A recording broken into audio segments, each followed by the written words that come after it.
At sa kabila ng pagyanig, hindi na nag-issue ng tsunami alert ang PHIVOLCS pero hindi pa rin daw pwedeng maging kampante lalo't inaasahan ang mga aftershock. At mula sa headquarters ng PHIVOLCS, saksi live si Rafi Tima. Rafi? Pia, bagamat wala ngang inisyong tsunami alert ang PHIVOLCS, ay asahan pa nga rin daw ang mga aftershock. Ang ilan dito ay malalakas para maramdaman lalo na ng mga residenteng malapit sa may epicenter. Sa ngayon ay nasa mahigit 50 na ang naitatala ng ahensya. Malatalo ng tubig na nagmumula sa tuktok ng Meza Residences sa Quezon City, kasunod ng malakas na lindol. Halos ganyan din ang nangyari sa Anchor Sky Suite sa Binondo, Maynila. Tubig mula sa infinity pool ang bumuhos mula sa tuktok ng gusali na ikinatakot ng mga residente. Kawawi ng mga sa taas, kinihina ko ng mga sa taas, no? Rumisponde na roon ang mga tauhan ng Manila Police District para suriin ang sitwasyon. Sa City State Hotel sa Ermita, mistulang nagsasayaw ang mga chandelier. Balot din ng takot ang mga residente sa Paki, Laguna. Nagswing na ang mga ilaw sa loob ng bahay. Sa Malolos, Bulacan, gumalaw rin ang mga kasangkapan sa loob ng bahay. Naputol pang saglit ang serbisyo ng kuryente, pero naibalik din naman. Sa Cabanatuan, Nueva Ecija, naglabasan ng kani-kanilang mga bahay ang mga residente nang maramdaman ang pagyanig. Inuupa ko siya, umasog na gano'n naramdaman ko.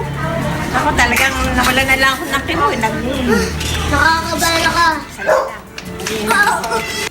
Ayon sa PHIVOLCS, 6.1 ang magnitude ng tectonic earthquake na tumama alas 5:11 ng hapon.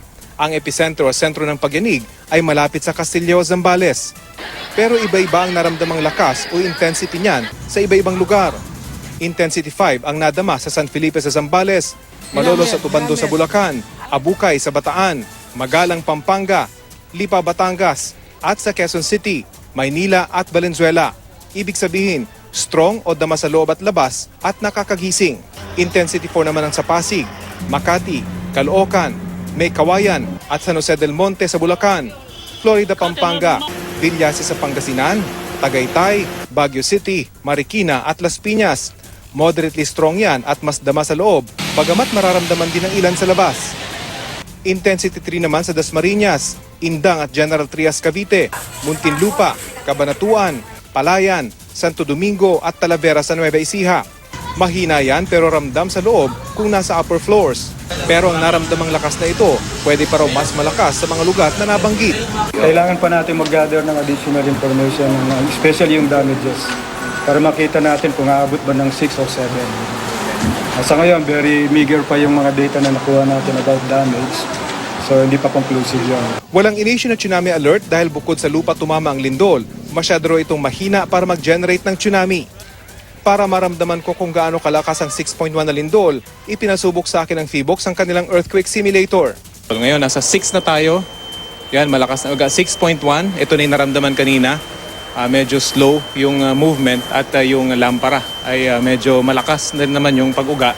At yun po yung 6.1. Ngayon, medyo tumitindi itong paggalaw ng earthquake simulator. Nga nasa 7.1 na tayo ngayon. 7.2.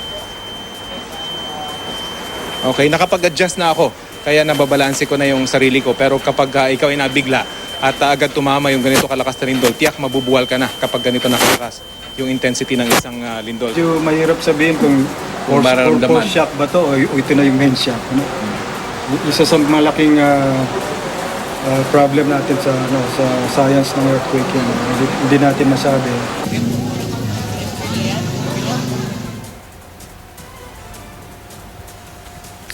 Ayon sa PHIVOLCS PI, asahan na raw yung nasa 100 aftershocks malapit sa pinangyarihan nitong lindol kanina. Kaya pinag-iingat pa rin yung mga residente malapit dun sa epicenter. Live mula sa PHIVOLCS sa Quezon City, ako si Rafi Tima, ang inyong saksi.